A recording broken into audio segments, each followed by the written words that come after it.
A revolutionary device that helped set a man free from prison was invented right here in the Gem State. We told you about Chris Tapp, freed after 20 years in prison when DNA testing proved he was wrongfully accused of the rape and murder of an Idaho Falls woman decades ago. Now we're speaking with the president and CEO of M-Vac Systems, a company that started in Jerome. Lacey Darrow shares the surprising story of how the machine was developed.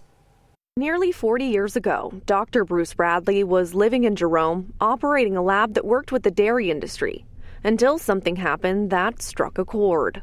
The E. coli outbreak hit from Jack in the Box. You know, it killed, made a whole bunch of people sick and killed some kids. That really bothered him. Recognizing an issue, as a scientist, he started searching for the root of the problem.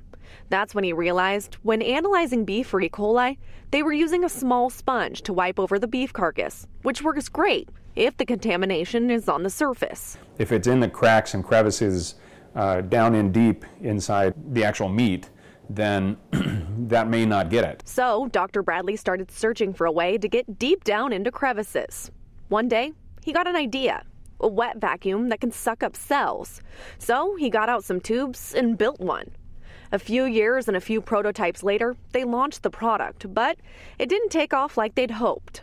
Until one day, Bradley's son Jared ran into a friend who worked in the FBI. I was explaining this system to him in the context of collecting E. coli in the food industry.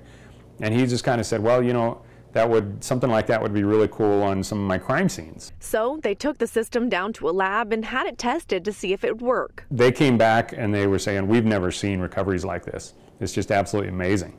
In fact, one of the quotes was, you guys should be doing backflips off of this table. This thing is so good. Since then, they've shifted their focus entirely to forensics and moved the operation to Salt Lake City. But he says, while they've grown, they're still just a small business that proves big things can come from tiny towns. Lacey Darrow, Good Morning Idaho. M-Vac hopes to have their system in even more police departments and crime labs around the world very soon.